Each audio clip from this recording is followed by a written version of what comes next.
Hello friends, welcome back to SP's English world YouTube channel. आजचा आपला topic आहे verbs. याचा अर्थ आहे क्रियापद. आता क्रियापद म्हणजे काय? तर क्रियापद म्हणजे असा शब्द जो एखादे काम, अवस्था किंवा अस्तित्व दाखवतो. क्रियापदाशिवाय कोणतंही वाक्य पूर्ण होत नाही. क्रियापद हे वाक्याचा प्राण, श्वास किंवा आपण जीव म्हणू शकतो की ज्याच्याशिवाय वाक्य पूर्णच होत नाही. क्रियापद क्रिया सांगते किंवा विचार व्यक्त करण्यासाठी याचा उपयोग केला जातो किंवा कोणत्या काळातलं वाक्य आपण बोलतोय हेही क्रियापदावरतीच अवलंबून असतो. क्रियापद जर आलं तर भाषा अगदी व्यवस्थितपणे बोलता येते, समजते. आणि आपल्याला इंग्रजी बोलायला शिकायचं आहे, त्यासाठी आपल्याला सगळ्यात महत्त्वाचं काय शिकायला लागणार आहे तर वर्ब्स म्हणजे क्रियापद. आणि म्हणूनच आपण हा टॉपिक घेत आहे. आता क्रियापद म्हणजे कोणते वर्ड, जसे की ईट असेल, ईट मीन्स खाणे, स्लीप झोपणे, क्राय रडणे, या सगळ्या काय आहेत? क्रिया आहेत. म्हणून याला आपण काय म्हणतो? क्रियापद, वर्ब्स. आता क्रियापद किती महत्वाचं आहे हे समजून घेण्यासाठी आपण एक एक्झाम्पल पाहूया. जसे की मी एक सेंटेन्स लिहिते, ही अ टीचर.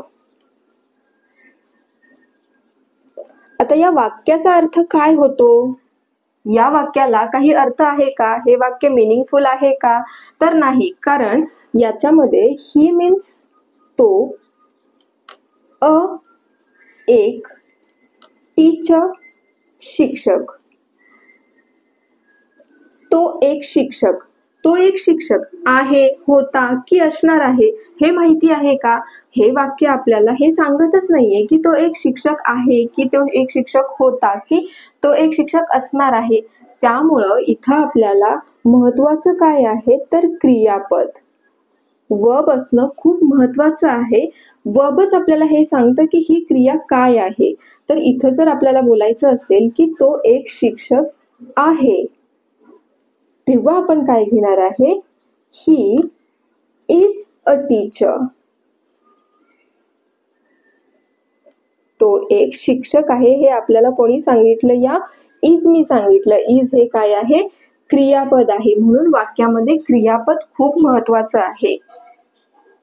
आता आणखी एक एक्झाम्पल पाहूया, जसे की शी राईस. आता याचा अर्थ काय झाला? शी मीन्स ती, राईस भात. पण ती भात काय? हे वाक्य अर्थपूर्ण नाहीये. म्हणून याच्यामध्ये आपल्याला कशाची गरज आहे? क्रियापदाची गरज आहे. जर आपल्याला असं बोलायचं असेल की ती भात खाते, तेव्हा आपण काय करणार आहे? शी इट्स राईस. हे वाक्य कंप्लीट कोणी केलं? क्रियापदाने. क्रियापदाने वाक्य कंप्लीट केलं, म्हणून आपल्याला क्रियापद हे गरजेचं आहे. आता या सेंटेन्स मध्ये आपण काय सांगितलं आहे? ती भात खाते. हा साधा वर्तमान काळ झाला. ती नेहमीच भात खाते, म्हणून शी इट्स राईस. पण जर तुम्हाला हेच वाक्य असं बोलायचं असेल, तिने भात खाल्ला, तिने भात खाल्ला, तेव्हा आपण हे सेंटेन्स कसं बोलणार आहोत? शी एट राईस.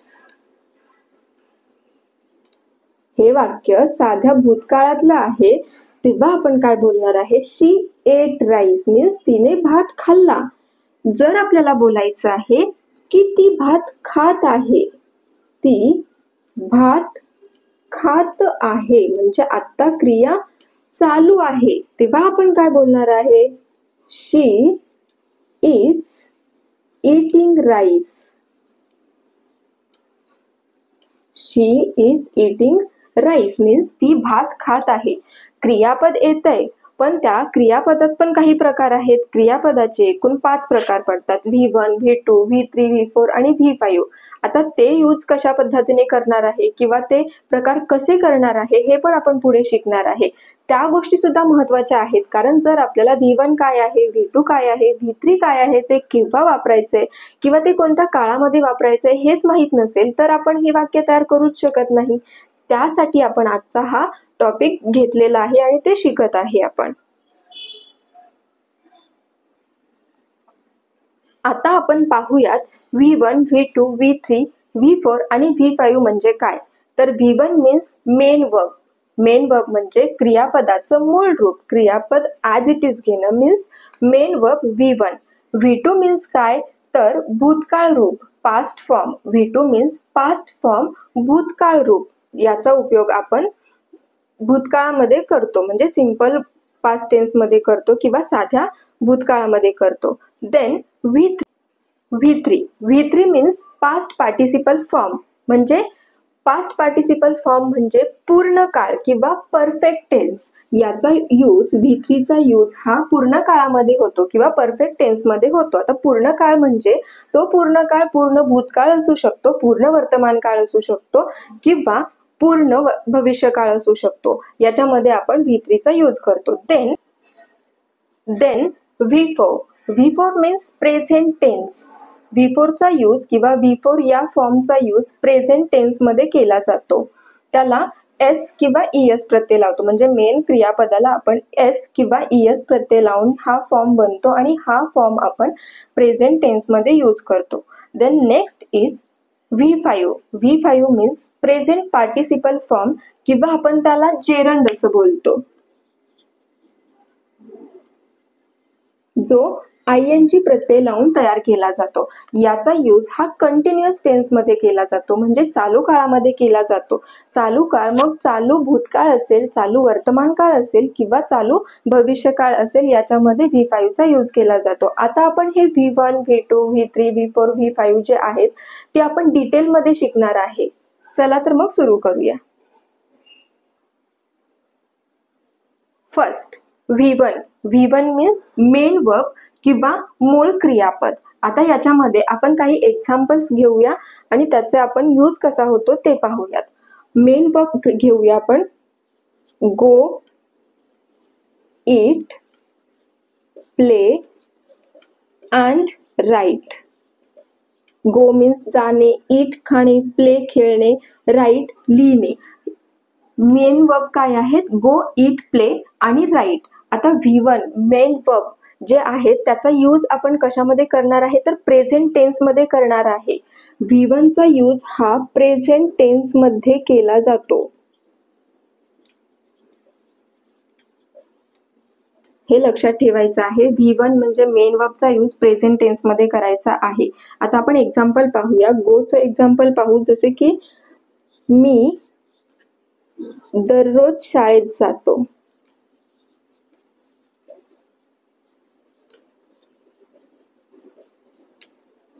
हे कोणत्या काळातलं सेंटेन्स झालं, हा झाला साधा वर्तमान काळ, म्हणजे मी दररोज शाळेत जातो साधा वर्तमान काळ आहे, कारण हे नेहमीचं सेंटेन्स आहे. मी नेहमीच शाळेत जातो किंवा मी दररोज शाळेत जातो. तर हे सेंटेन्स काय होणार आहे, आय गो टू स्कूल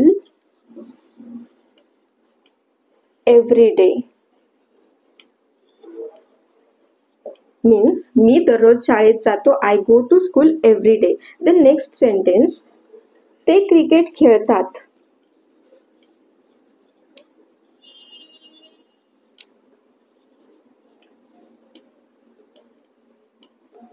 याचं ट्रान्सलेशन काय होणार आहे, दे प्ले क्रिकेट.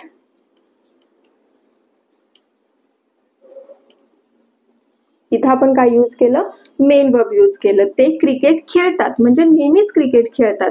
हा साधा वर्तमान काळ आहे, म्हणून इथं आपण काय केलेलं आहे, मेन वर्ब घेतलेला आहे. आता V1 मध्ये किंवा मेन वर्ब मध्ये काही गोष्टी लक्षात ठेवायच्या, की मेन वर्ब हे प्रेझेंट टेन्स मध्ये यूज केलं जातं, जे की साधा वर्तमान काळ आहे, जे ॲज इट इज घेतले जातं.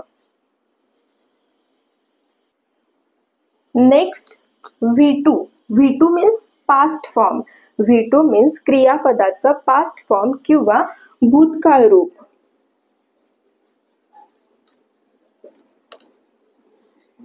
याचा वापर हा भूतकाळातच केला जातो, साधा भूतकाळामध्ये, सिंपल पास्ट. पास्ट फॉर्मचा किंवा V2 चा यूज हा सिंपल पास्ट मध्ये केला जातो. आता आपण जे मेन वर्ब घेतले होते त्याचाच पास्ट फॉर्म बघू किंवा V2 पाहूयात. गो चा V2 आहे वेंट, देन इट च V2 होतं eight, play played, write wrote. आता आपण काही एक्झाम्पल पाहू. फर्स्ट एक्झाम्पल आपण पाहिलं, मी दररोज शाळेत जातो. आता इथं आपण घेऊ, मी काल शाळेत गेलो. मी काल शाळेत गेलो.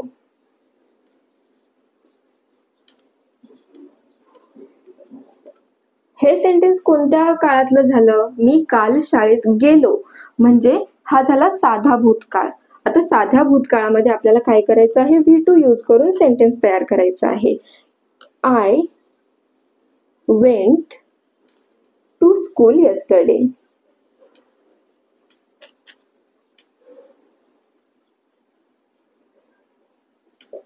I went to school yesterday means मी काल शाळेत गेलो. आपण हे साध्या भूतकाळातलं वाक्य आहे म्हणून इथं went म्हणजे V2 चा यूज केला आहे. तर नेक्स्ट एक्झाम्पल इज, तिने आंबा खाल्ला.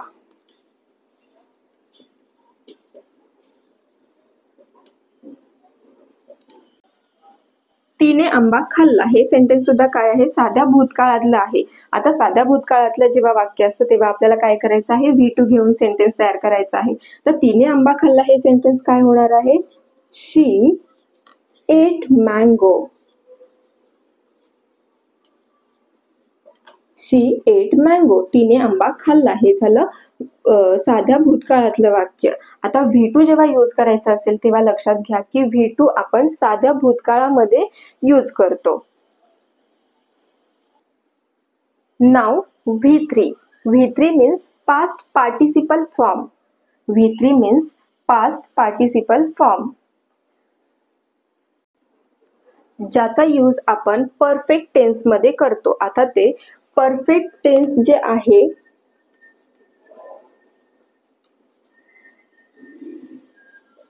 ते म्हणजे काय? तर पूर्ण काळ. हा जो पूर्ण काळ आहे तो पूर्ण भूतकाळ असू शकतो, पूर्ण वर्तमान काळ असू शकतो किंवा पूर्ण भविष्य काळ असू शकतो. या तिन्ही पूर्ण काळामध्ये आपण पास्ट पार्टिसिपल फॉर्मचा यूज करणार आहे म्हणजे V3 चा यूज करणार आहे. आता जे मेन आपण वर्ब्स घेतले होते त्याचंच V3 पाहूया. गोचं V3 किंवा गोचं पास्ट पार्टिसिपल फॉर्म असतं गॉन, देन ईटचं इटन, प्ले प्लेड आणि राईटचं असतं रिटर्न.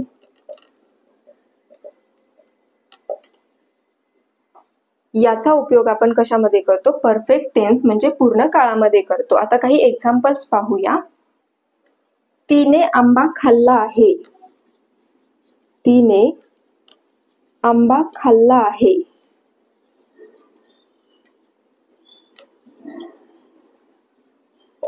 हे जे सेंटेन्स आहे ते कोणत्या काळातलं आहे? हे सेंटेन्स आहे पूर्ण वर्तमान काळ.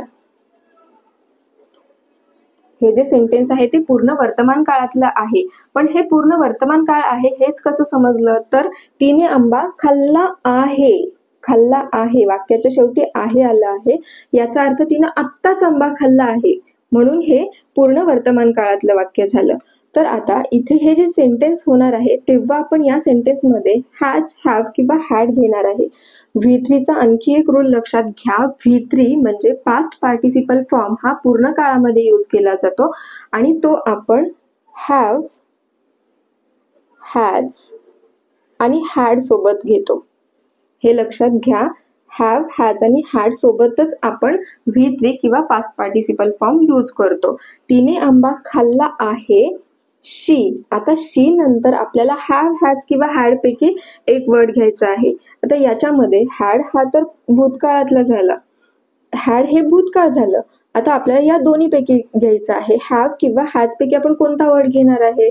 तर आपण हॅव किंवा हॅज पैकी घेणार आहे हॅज. आपण हॅजच का घेतलं?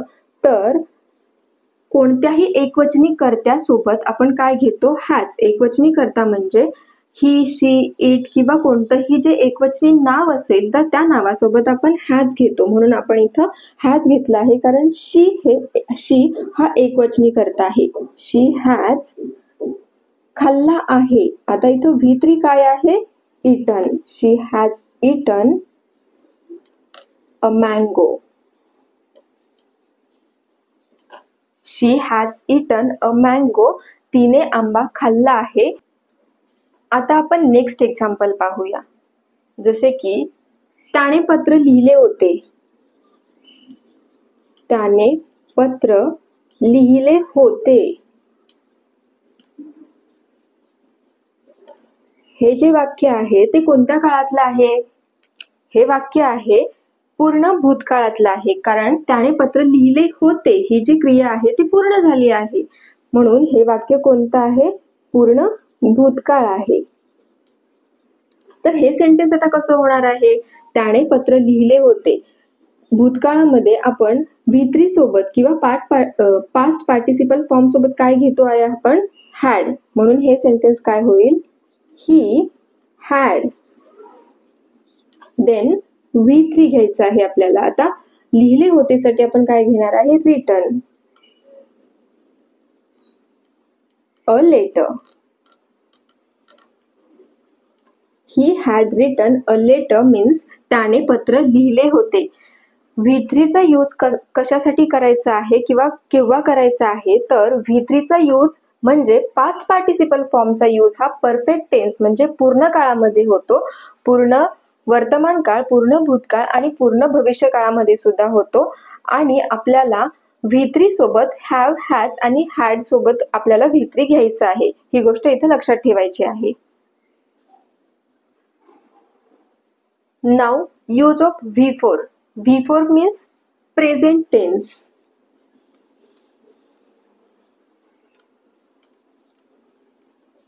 किंवा प्रेझेंट फॉर्म आपण बोलू शकतो याला, ज्याला आपण किंवा मेन क्रियापदाला आपण एस किंवा ईएस प्रत्यय लावून हे क्रियापद होते.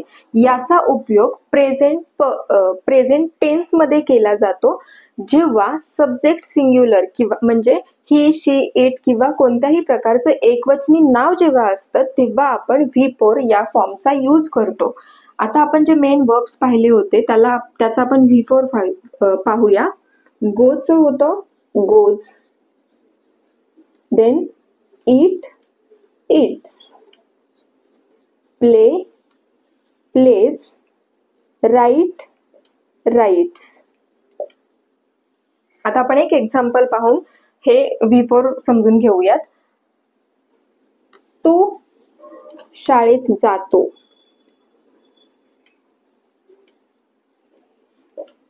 मेन वर्ब मध्ये आपण काय पाहिलं? काय सेंटेन्स होतं? मी दररोज शाळेत जातो. तेव्हा आपण काय घेतलं? I go to school. इथं हे जे सेंटेन्स आहे ते आहे तो शाळेत जातो. तो शाळेत जातो means he goes to school.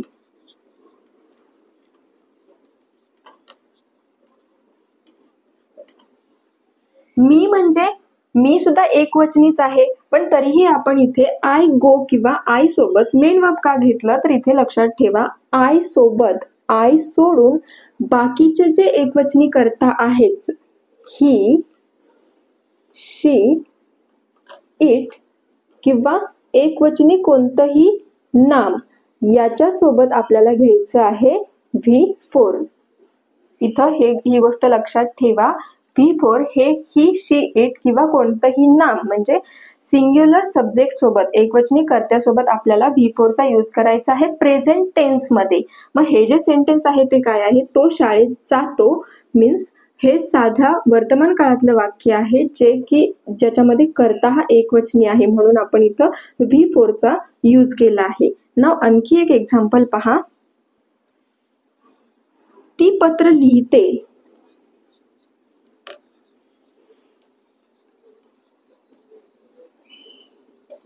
ती पत्र लिहिते. ती नेहमीच पत्र लिहिते. हे पण काय आहे? साध्या वर्तमान काळातलं वाक्य आहे. याच्यामध्ये कर्ता काय आहे? एकवचनी कर्ता आहे ती. ती पत्र लिहिते. तेव्हा आपण काय घेणार आहे? She writes a letter. ती पत्र लिहिते. She writes letter. म्हणजे याच्यामध्ये सुद्धा एकवचनी कर्ता आहे म्हणून आपण इथे V4 चा यूज केलेला आहे. हेच जर आपण इथं बोलत असतो की ते पत्र लिहितात म्हणजे अनेक वचनी घेतलं असतं. ते पत्र लिहितात. ते दे. तेव्हा आपल्याला इथं काय करायचं आहे, मेन वर्ब घ्यायचा आहे. They write a letter. ते पत्र लिहितात किंवा मी पत्र लिहिते. I write a letter. अशा पद्धतीने आपल्याला V1 आणि V4 चा डिफरन्स लक्षात घ्या. V1 सुद्धा प्रेझेंट टेन्स मध्येच यूज केलं जातं, पण ते ॲज इट इज यूज केलं जातं आय सोबत किंवा अनेक वचनी कर्त्यासोबत, जसे की दे किंवा वी, यू याच्यासोबत आपण काय यूज करतो, मेन वर्ब यूज करतो. आणि V4 सुद्धा आपण प्रेझेंट टेन्स मध्येच यूज करतो, पण ते एकवचनी कर्त्यासोबत ही, शी, इट आणि कोणत्याही एकवचनी नामासोबत V4 यूज करतो. आणि V1 हे आय, वी, यू, दे किंवा अनेक वचनी जर कोणताही कर्ता असेल तर त्याच्यासोबत आपण मेन वर्ब यूज करतो, V1 यूज करतो as it is. Now V5 means present participle form, ज्याला मेन क्रियापदाला आपण ING प्रत्यय लावून हे क्रियापद तयार होतं. आता मेन वर्बचे V5 काय होत आहेत बघूया. गोचं होईल गोईंग, देन ईटचं होईल eating, play playing, write writing.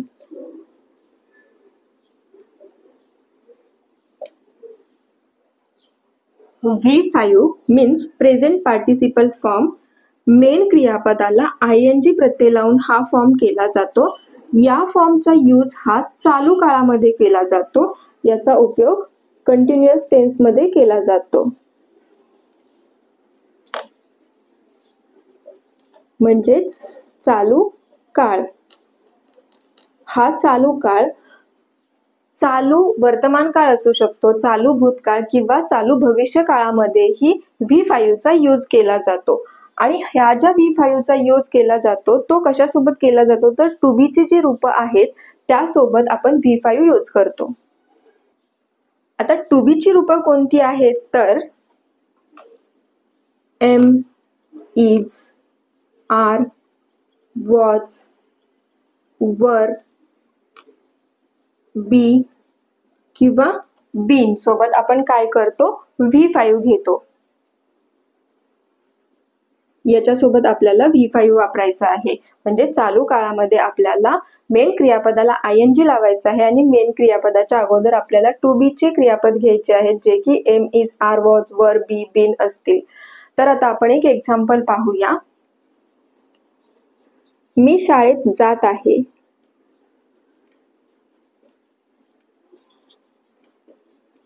हा कोणता काळ आहे, वर्तमान काळ आहे. पण कोणता वर्तमान काळ आहे, तर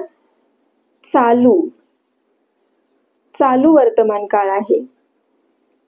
का, कारण मी आता शाळेत जात आहे, जाण्याची क्रिया आता चालू आहे म्हणून हा चालू वर्तमान काळ आहे. मग जेव्हा हे सेंटेन्स आपण इंग्लिश मध्ये ट्रान्सलेट करणार आहे तेव्हा काय होणार आहे, आय सोबत काय येतं, am. I am going to school.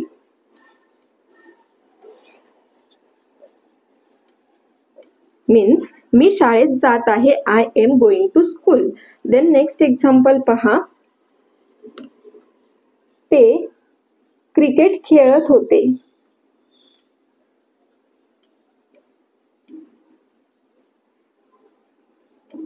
ते क्रिकेट खेळत होते. खेळत होते म्हणजे हा कोणता काळ झाला, चालू भूतकाळ झाला. भूतकाळामध्ये किंवा ते अगोदर क्रिकेट खेळत होते, क्रिकेट खेळण्याची क्रिया चालू होती म्हणजे हा काळ कोणता झाला, चालू भूतकाळ झाला. आता चालू भूतकाळामध्ये आपण कोणते टू बी ची रूप घेतो, वॉज किंवा वर. आता वॉज आणि वर मध्ये आपण वॉज केव्हा घेतो आणि वर केव्हा घेतो, तर वर आपण घेतो जेव्हा आपण प्लुरल कर्ता असतो तेव्हा आपण घेतो वर, आणि जेव्हा आपला कर्ता सिंग्युलर असतो तेव्हा आपण काय घेतो? वॉज. आता इथं आपला कर्ता काय आहे? ते मीन्स दे. हा आपला कर्ता आहे प्लुरल म्हणजे अनेक वचनी, म्हणून आपण इथे काय घ्यायचं आहे? दे were playing cricket. They were playing cricket. ते क्रिकेट खेळत होते. अशा पद्धतीने तुम्ही V1, V2, V3, V4 आणि V5 काय आहेत ते कशा पद्धतीने यूज केले जातात किंवा कोणत्या काळात यूज केले जातात हे आपण पाहिलेलं आहे. आता V2, V3 हे जे फॉर्म्स आहेत ते कसे क्रिएट केले जातात किंवा त्याला ईडी कसा लागतो ह्याचे जे काही रूल्स आहेत ते आपण पाहणार आहे, किंवा ING केव्हा लावायचं, एस किंवा ES केव्हा लावायचं हे आपण पाहूया. आता जेव्हा दुसरं किंवा तिसरं रूप जे आहे किंवा सेकंड अँड थर्ड फॉर्म जो आहे तो शक्यतो ईडी प्रत्यय लागूनच होतो. पण हा जो ईडी प्रत्यय लागतो तेव्हा काही रूल्स आहेत. ते रूल्स काय आहेत? तर रूल नंबर 1 असा आहे, क्रियापदाच्या मूळ रूपाच्या शेवटी ई असल्यास दुसरे व तिसरे रूप करताना फक्त डी लावायचा. आता इथे लक्षात घ्या, दुसरे आणि तिसरे रूप करताना आपण काय बोललोय की ईडी प्रत्यय लागतो. पण जेव्हा क्रियापदाच्या शेवटी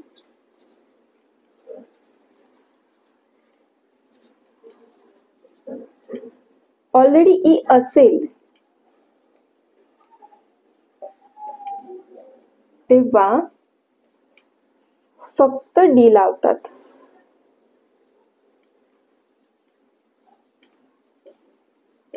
हा रूल लक्षात ठेवा. क्रियापदाच्या शेवटी जर ई असेल तर आपण फक्त डी लावायचा आहे. आता आपण एक्झाम्पल पाहूया 1-2. आर्ग्यू. आर्ग्यू मीन्स वाद घालणे. आता या क्रियापदामध्ये ऑलरेडी ई आहे, ऑलरेडी क्रियापदाच्या शेवटी ई आहे, म्हणून आपण इथे फक्त डी लावणार आहे. आर्ग्यू ॲज इट इज घेणार आहे आपण आणि त्याच्या पुढे लावणार आहे डी. आता जे हे वर्ड्स आहेत त्याचे मीनिंग सुद्धा आपण पाहिलेले आहेत.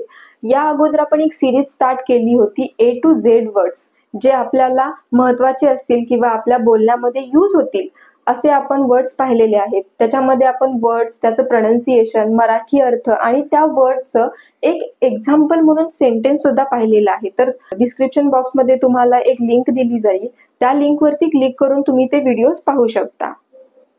आता आणखी एक एक्झाम्पल पाहू आपण याचं. बिलीव्ह.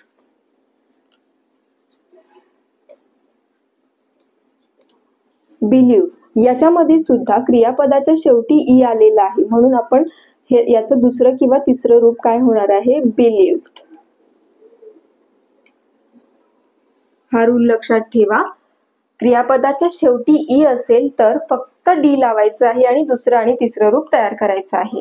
आता नेक्स्ट बघा, क्रियापदाच्या शेवटी वाय असेल तर वाय चे आय करून एडी लावतात. क्रियापदाच्या शेवटी जर वाय असेल तर वाय चे आय करून ईडी लावतात.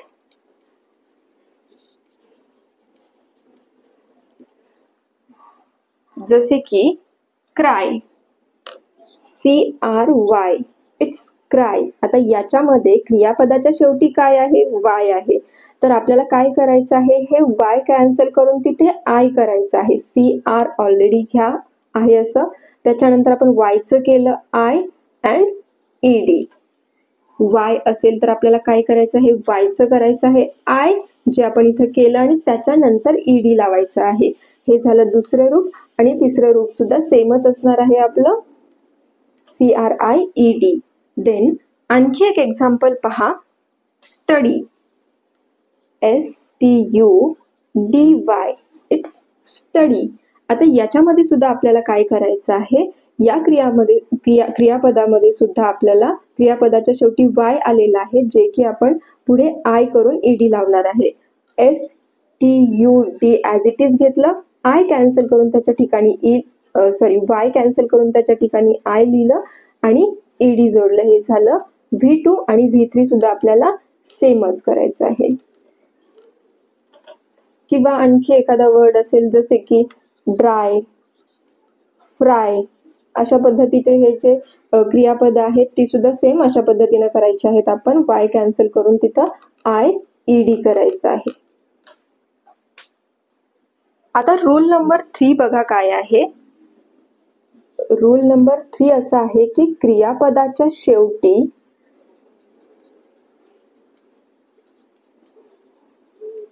वाय असेल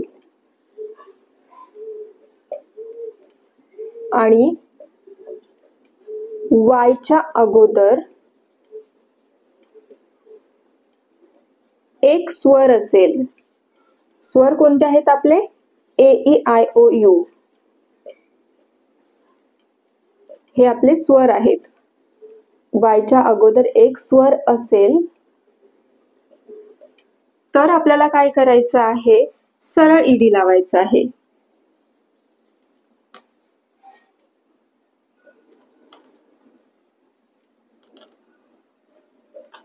आता एक्झाम्पल पहा. एन्जॉय.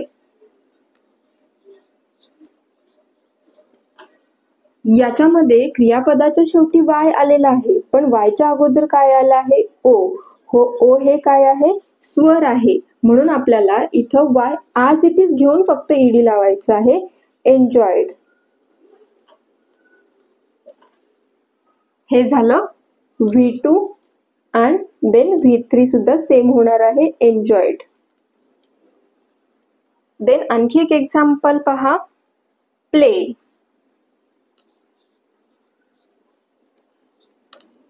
प्ले मीन्स खेळणे. प्लेच्या शेवटी सुद्धा वाय आलेला आहे, पण वायच्या अगोदर आलेला आहे ए, जे की आहे स्वर. आणि स्वर असताना आपल्याला काय करायचं आहे? हे क्रियापद ॲज इट इज घेऊन ईडी लावायचं आहे. प्लेड. V2 and V3 सुद्धा काय होणार आहे? प्लेड. आता आपण याच्या अगोदरचा रूल काय पाहिला की शेवटी जर वाय असेल तर आपल्याला त्याचा आय करून ईडी लावायचं आहे. पण त्या रूल मध्ये काय आहे की वायच्या अगोदर व्यंजन असतात. जे एक्झाम्पल्स आपण पाहिले ते आपण आता आणखी एकदा पाहूया. क्राय किंवा ड्राय, फ्राय, स्टडी. हे जे आपण एक्झाम्पल्स पाहिले त्याच्यामध्ये बघा क्रियापदाच्या शेवटी, प्रत्येक क्रियापदाच्या शेवटी वाय तर आलेला आहे, पण वायच्या अगोदर काय आलेलं आहे? आर. आर इथे सुद्धा आर आहे, डी आहे. आता हे जे लेटर्स आहेत ते काय आहेत? व्यंजन आहेत. AEIOU ला आपण काय बोलतो? स्वर. आणि हे AEIOU हे 5 लेटर सोडून बाकीचे जे लेटर आहेत किंवा बाकीची जी अक्षर आहेत ती आहेत व्यंजन. जेव्हा पण वायच्या अगोदर व्यंजन असेल तेव्हा आपण काय करायचं आहे? वायचं आय करून ईडी लावायचं आहे. पण जेव्हा वायच्या अगोदर स्वर असेल, AEIOU याच्यापैकी कोणतं लेटर असेल, तेव्हा आपण क्रियापद ॲज इट इज घेऊन पुढे ईडी लावायचं आहे. आता आपण पाहिलं की V2 आणि V3 करताना काय करायचं. आता आपण पाहूया V5 म्हणजे ING लावताना काही रूल्स आहेत ते पाहूया. त्याच्यामध्ये फर्स्ट रूल असा आहे, क्रियापदाच्या शेवटी ई असल्यास ई काढून ING लावतात. क्रियापदाच्या शेवटी ई असल्यास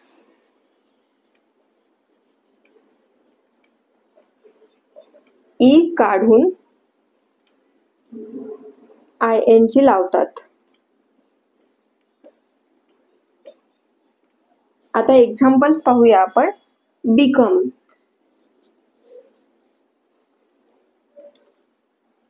या क्रियापदाच्या शेवटी काय आहे? ई. आपल्याला हा रूल काय सांगतो? वर्बच्या शेवटी जेव्हा ई असेल तेव्हा ई काढून ING लावायचं आहे. म्हणून आपण इथे काय करणार आहे? हे ई काढणार आहे.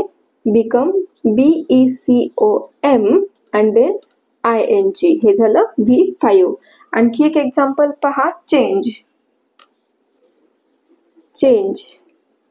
याच्यामध्ये सुद्धा क्रियापदाच्या शेवटी आलेला आहे ई, तेव्हा आपल्याला ING लावताना काय करायचं आहे, CHANG ॲज इट इज घ्यायचं, ई काढून टाकायचं आणि ING लावायचं. हा रूल आपल्याला काय सांगतोय, क्रियापदाच्या शेवटी ई असल्यास ई काढून ING लावायचं आहे. आता नेक्स्ट रूल पाहूया. नेक्स्ट रूल असा आहे, क्रियापदाच्या शेवटच्या अक्षरापूर्वी एक स्वर असेल. क्रियापदाच्या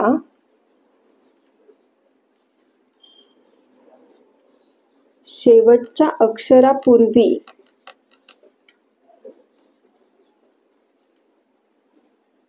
एक स्वर असेल. स्वर म्हणजे AEIOU असेल तर शेवटचे अक्षर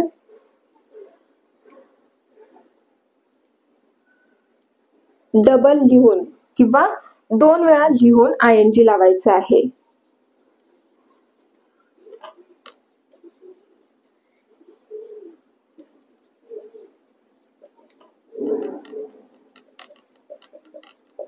जसे की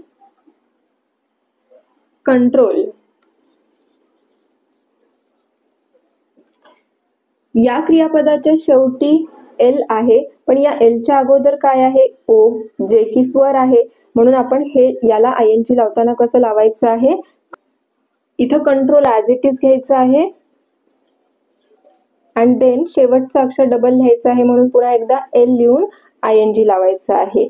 इथं लक्षात आलं ना, म्हणजे क्रियापदाच्या शेवटच्या अक्षरापूर्वी जेव्हा स्वर असेल AEIOU याच्यापैकी एक लेटर जेव्हा असेल तेव्हा शेवटचं अक्षर डबल लिहून आपल्याला ING लावायचं आहे. अशाच पद्धतीने आणखी एक एक्झाम्पल पहा, फॉरगेट. फॉरगेट मीन्स विसरणे. आता इथं सुद्धा क्रियापदाच्या शेवटच्या अक्षरापूर्वी काय आलं आहे, ई आलं आहे, जे आहे स्वर. म्हणून आपल्याला काय करायचं आहे, आता हे टी जे आहे ते डबल लिहून ING लावायचं आहे. हे काय होईल आपलं, फॉरगेटिंग.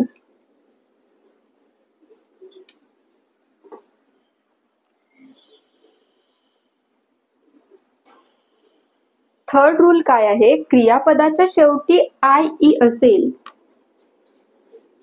क्रियापदाच्या शेवटी IE असेल तेव्हा आपल्याला काय करायचं आहे, या IE चं Y करायचं आहे. Y करून ING लावायचं आहे.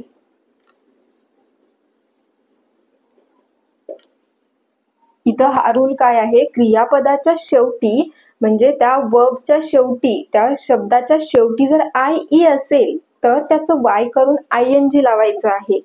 जसे की लाई मीन्स खोटे बोलणे. याच्यामध्ये ह्या वर्डच्या शेवटी काय आहे, IE आहे, तर आपल्याला याचं काय करायचं आहे, Y करायचं आहे. एल ॲज इट इज घेतलं आणि या IEचं आपल्याला करायचं आहे Y अँड देन ING लावायचं आहे. लक्षात आलं, जेव्हा पण क्रियापदाच्या शेवटी IE असेल तेव्हा IEचं Y करून ING लावायचं आहे. नेक्स्ट वर्ड आणखी एक आहे, टाय. याच्यामध्ये सुद्धा शेवटी IE आहे, तर आपण या IE ला पूर्णपणे कट करून काय करायचं आहे, त्याचं Y करायचं अँड देन ING लावायचं आहे. ING लावतानाचे 3 रूल्स आहेत. जेव्हा पण क्रियापदाच्या शेवटी ई असेल तेव्हा ई काढून ING लावायचं आहे. जर क्रियापदाच्या शेवटच्या अक्षरापूर्वी एक स्वर आला असेल तर शेवटचे अक्षर 2 वेळा लिहून ING लावायचं आहे. आणि तिसरा रूल असा आहे की क्रियापदाच्या शेवटी जर IE आलं असेल तर त्याचं Y करून ING लावायचं आहे. आपण अगोदर पाहिलं, दुसरं आणि तिसरं रूप तयार करताना काय रूल्स आहेत ते पाहिले.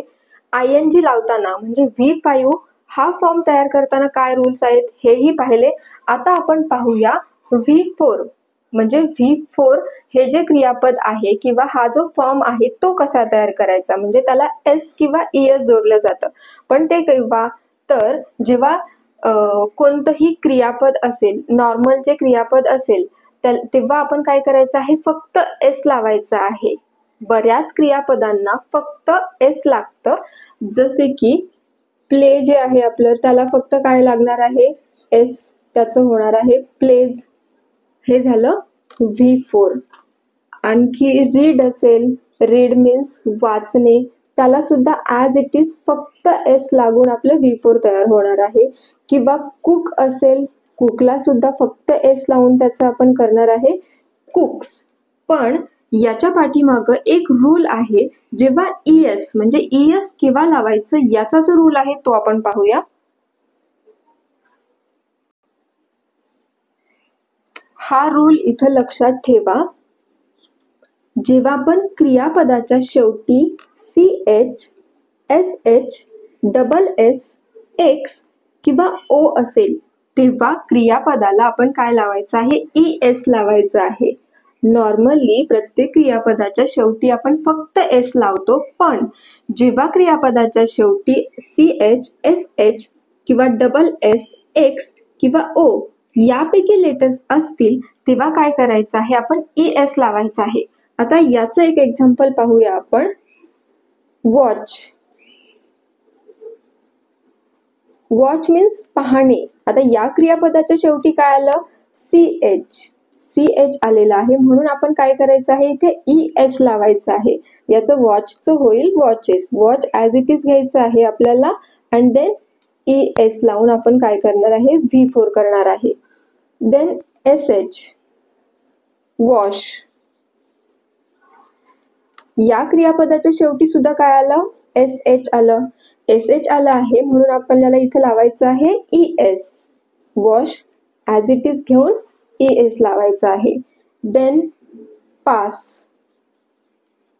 याच्यामध्ये आलं डबल S तेव्हा लावायचं आहे ES. देन X जेव्हा असेल तेव्हा पण आपल्याला ES लावायचं आहे. तर याचं एक्झाम्पल घेऊ. फिक्स. शेवटी X आलं म्हणून आपण काय करणार आहे, याचं फिक्सेस, ES लावलं. देन एखाद्या क्रियापदाच्या शेवटी फक्त O येतं तेव्हा गो असेल सपोज, गोच्या शेवटी काय आलं, O, तेव्हा आपण काय करायचं आहे, त्याचं गोज, GOES. देन डूचं काय होईल, डज. अशा प्रकारे हा रूल लक्षात ठेवा. जेव्हा पण क्रियापद CH या लेटरनी संपतं किंवा त्या क्रियापदाच्या शेवटी CH असेल, SH असेल, डबल S, X किंवा O जेव्हा असेल तेव्हा काय करायचं आहे, आपल्याला क्रियापदाच्या शेवटी ES लावायचं आहे. नॉर्मली आपण V4 हा फॉर्म करताना S लावतो, पण जेव्हा क्रियापदाच्या शेवटी यापैकी कोणते लेटर्स असतील तेव्हा आपल्याला ES लावायचं आहे. देन नेक्स्ट रूल इज, जेव्हा क्रियापदाच्या शेवटी Y असेल तर Y काढून IES लावतात. पण वायच्या अगोदर कॉन्सोनंट म्हणजेच व्यंजन असायला हवं. वायच्या अगोदर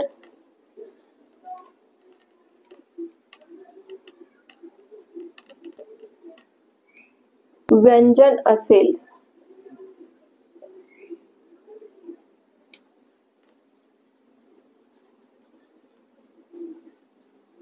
तेव्हा IES लावतात. एक्झाम्पल्स पहा. स्टडी.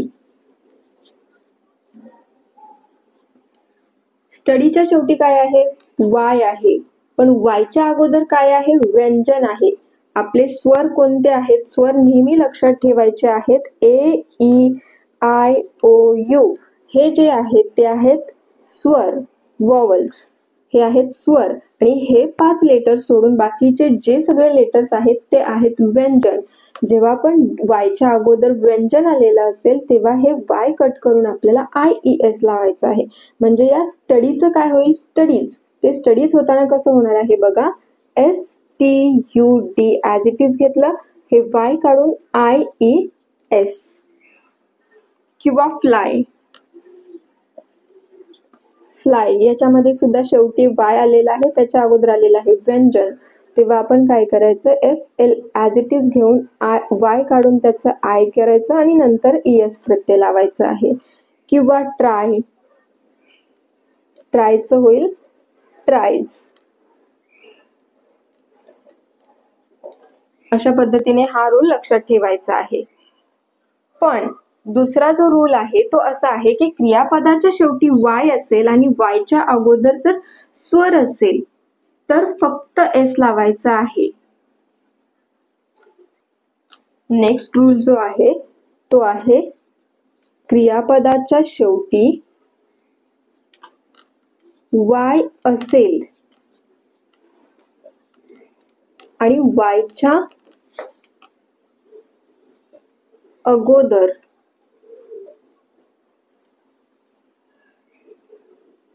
स्वर असेल, म्हणजेच AEIOU या लेटर्स पैकी कोणतं लेटर असेल तर फक्त S लावणे. एक्झाम्पल्स पहा. प्ले मध्ये क्रियापदाच्या शेवटी Y तर आलेला आहे, पण Yच्या अगोदर काय आलं आहे, स्वर ए हे आपलं स्वर आहे, म्हणून याला फक्त S लावायचं. प्लेचं होईल प्लेज. देन एन्जॉयचं होईल एन्जॉयज. लक्षात आलं. जेव्हा आपण Yच्या अगोदर स्वर असेल तेव्हा आपल्याला काय करायचं आहे, फक्त S लावायचं आहे. पण जेव्हा Yच्या अगोदर व्यंजन आलं असेल, म्हणजे स्वर AEIOU हे लेटर सोडून बाकीचं कोणतंही लेटर आलं असेल तेव्हा आपल्याला IES लावायचं आहे. जे आपण अगोदरच्या एक्झाम्पल मध्ये पाहिलं, स्टडी Yच्या अगोदर आलेला आहे व्यंजन, ज्याला आपण कॉन्सोनंट बोलतो, तेव्हा आपण काय करायचं आहे, या स्टडीचं होईल स्टडीज. Yच्या अगोदर स्वर असेल तर ॲज इट इज फक्त S लावायचं. Yच्या अगोदर व्यंजन असेल तेव्हा IES करायचं. हे रूल्स लक्षात ठेवा. आपण या व्हिडिओमध्ये काय पाहिलं तर क्रियापद म्हणजे काय, क्रियापदाचे फॉर्म्स किती असतात, ते कशा पद्धतीने तयार होतात आणि त्याचे जे रूल्स आहेत किंवा ते फॉर्म कोणत्या काळामध्ये वापरतात हे आपण या व्हिडिओमध्ये पाहिलेलं आहे. आता आपण नेक्स्ट व्हिडिओमध्ये सिरीज स्टार्ट करणार आहे वर्बची, म्हणजे क्रियापदांचे 5ही फॉर्म्स आपण प्रत्येक क्रियापद घेऊन त्याचे 5ही फॉर्म्स आपण शिकणार आहे. Thanks for watching and keep practising.